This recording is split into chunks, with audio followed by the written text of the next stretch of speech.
Olá, eu sou a professora Adriana e vou lecionar para o 6º ano do Colégio Emaús. Turma, lembrem-se de seguir todas as orientações que vocês já conhecem, ok?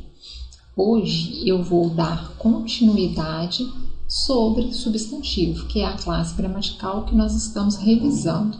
Então, no primeiro momento, eu expliquei para vocês o que era um substantivo e falei também das classificações dos substantivos. Lembro também que eu passei para vocês que o substantivo ele se flexiona em gênero, número e grau.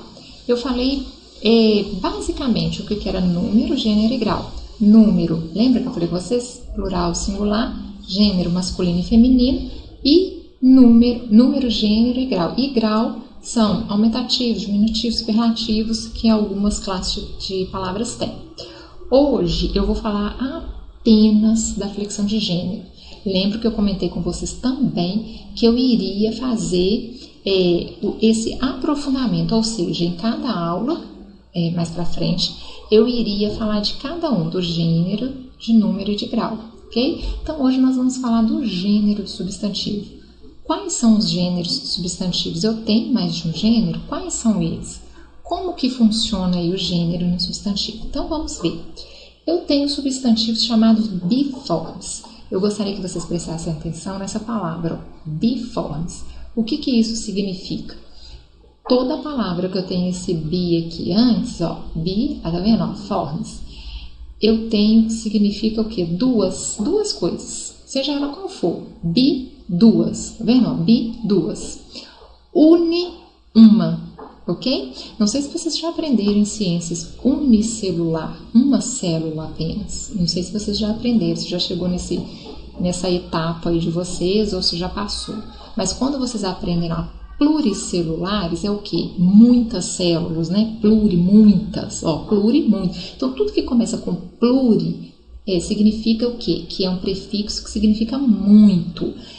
Vários. Por exemplo, assim, quando eu digo plurisignificações, são várias significações. Pluricelulares, são várias células. Uni é uma, tá? Igual unicelular, uma célula. Olha eu dando aula de ciências para vocês. Até parece, né? Mas é porque acredita que essa parte da ciência eu nunca esqueci, porque eu tive uma excelente professora e eu nunca esqueci. Tem certas coisas que nós temos ótimos professores que nós não esquecemos pro resto, pro longo da vida. Mesmo assim, eu tendo estudado mais com a parte humanas, né, que eu fiz letras, apesar que eu fiz pedagogia, então eu também dou aula de ciências para o 5º ano, mas a minha ênfase maior, digamos assim, meu conhecimento maior em relação à gramática por causa do curso de letras. Mas tem alguns cursos, algumas matérias como matemática, ciência, geografia, que a gente acaba não esquecendo de certos conteúdos porque nós tivemos aqui bons professores. Eu espero que vocês também entendam o que eu esteja falando e que vocês nunca esqueçam. Então, substantivos biformes é porque eu tenho duas formas, tá? Então, lembrem-se, duas, então duas formas. Por isso que ele é classificado de substantivos biformes. Então, olha, vamos ver o conceito.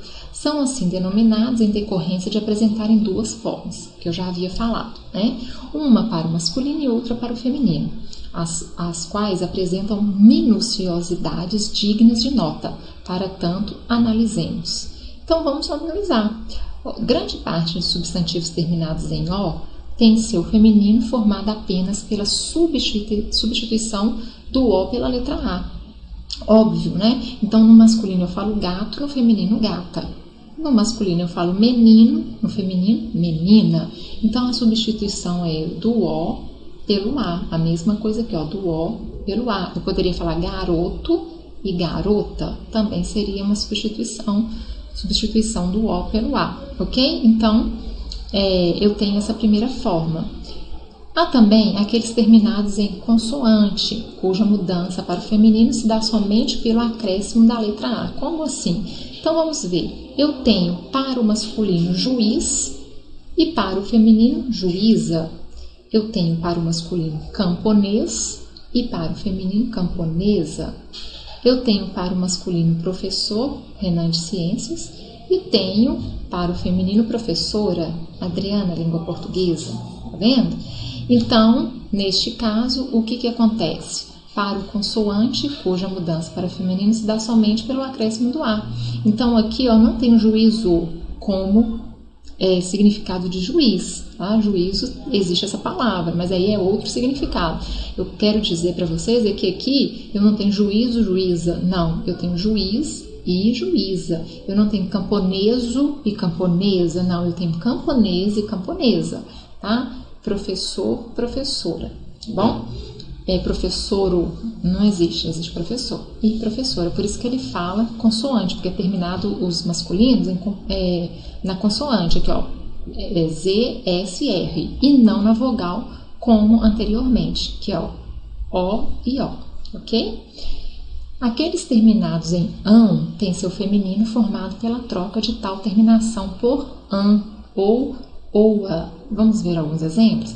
Aqui, ó, cidadão masculino, cidadã feminino, ok? Órfão masculino, órfã feminino. Patrão masculino, patroa feminino. Leão masculino, leoa feminino, né? A mãe se torna uma leoa para defender os seus filhos e não uma leã, bom? Eu tenho uma patroa, muito chata, e não uma patrã, seria esquisito.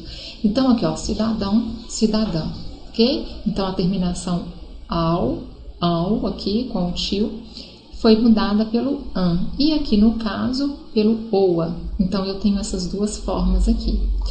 Os substantivos relacionados a títulos de nobreza formam femininos terminados em esa, essa e isa. Reparem que esse esa e essa isa aqui, ó, com S e não com Z, ok? Para o que? Substantivos relacionados a títulos de nobreza, tá? E o estranho é que nobreza, se vocês repararem, é com Z. Olha como que é a língua portuguesa. Então, a língua portuguesa, né, com S. Exemplos: poeta, poetisa, barão, baronesa, conde, aqui ó, os dois S, condessa e não condesa, tá? Condessa. Então, o que ele falou para mim? Que os títulos relacionados à nobreza formam femininos terminados com essas aqui, ó, essas terminações, isa, esa e essa. Então, lembrem-se, se você tiver dúvida na hora de escrever se é com S ou com Z, quando for título de nobreza vai ser esa e isa com S, vendo? Ó? Poeta, poetisa, barão, baronesa, conde, condessa.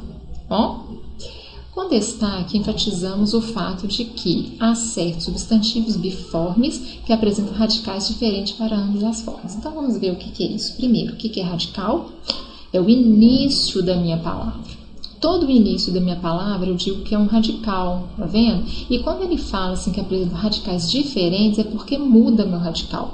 O que eu quero dizer com isso? Ó, quando eu falo rei, qual que é o meu radical? Não é RE? Não é RE? Quando eu falo cavalheiro, qual que é o meu radical? Não é CA, porque é o início. Quando eu digo zangão, não é ZA? Então, quando eu mudo o meu radical, ele apresenta radical diferente, não é isso? Eu estou dizendo que radical é o que, então? O início, porque quando eu falo rei, aqui ó, rainha mudou, continua com R, continua, mas o E não é mais E, é A. Então, isso que é radical, é o início, tá, da sua palavra, ok?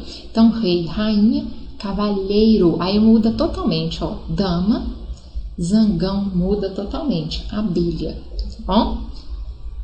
Substantivos uniformes. Então, até agora nós vimos os biformes, as duas formas. Agora nós vamos ver os uniformes. Quais que são os uniformes? Que significa uni, é como eu falei com vocês, único, ok?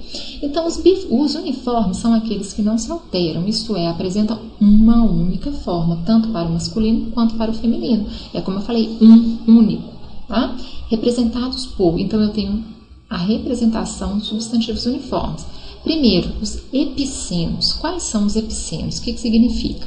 Aqueles em que o feminino se distingue do masculino apenas pelas palavras macho e fêmea. Então, está designado mais para animais, para bichos, não é isso? Porque não existe mulher fêmea e mulher macho, pelo amor de Deus, né? Existe a machista e mulher feminista, aí tudo bem. Então, vamos lá. Exemplos. Jacaré. Jacaré, eu não tenho jacaroa. Jacarã, não existe. Então, como que eu diferencio jacaré macho, jacaré fêmea? A mesma cobra, a mesma palavra cobra, a mesma coisa cobra. Eu ia falar a mesma coisa, eu falei a mesma cobra. A mesma coisa cobra, eu não tenho cobro. Então, como que eu distingo esse animal? Cobra macho, cobra fêmea. Então, reparem que os epicenos são para bichos, animais, ok? Então, eu distingo dessa forma. Eu posso ter também outras palavras que eu posso designar epiceno, mas não para seres humanos, tá? Não falo mulher, macho, mulher. Existe essa expressão, acho que vocês já ouviram falar, mulher macho, por exemplo. Mas o que significa mulher macho? Isso é algo inventado aí na língua portuguesa, né? É algo que eu quero dizer o que? Aquela mulher parece um homem, eu falo mulher macho. Mas isso aí não é um substantivo epiceno, não, tá? Isso é algo, um neologismo aí que fizeram para designar que aquela mulher se parece com um homem, ok? Eu tenho sobrecomuns. O que significa sobrecomuns? A distinção somente se dá mediante uma análise contextual, uma vez que o determinante não varia. Então vamos ver isso com calma, tá? Exemplos. Márcia é uma criança maravilhosa. Repare, eu tenho Márcia feminino e tenho a palavra criança, meu substantivo criança. Mateus é uma criança esperta. Mateus é masculino e continuo com a palavra criança. Porque existe criança? Não existe. Criança é uma, igual falando aqui, ó, distinção somente se dá mediante uma análise contextual, através do contexto do seu determinante, ou seja, uma vez que o determinante não varia. Então, Márcia é feminino, criança é sobrecomum. A mesma coisa, Mateus masculino, criança sobrecomum, não vai variar, ok? Isso que é não variar. Não vai variar. A mesma coisa, a Patrícia foi vítima de assalto, Ricardo foi vítima de sequestro. Então, tanto Ricardo quanto Patrícia eu usei vítima, porque essa palavra não varia, ok? Então, elas são chamadas de quê? De substantivos sobrecomuns, ó, diferente dos epicenos. Comuns de dois gêneros são aqueles cuja distinção se dá por meio de um determinante, seja por meio de um artigo, numeral, pronome ou adjetivo. Então, vamos ver o que é. Ó, o cônjuge, a cônjuge. Então, aqui, ó, pelo artigo, o, a. Este cliente, esta cliente, ó, pelo pronome, este e esta, pronome demonstrativo.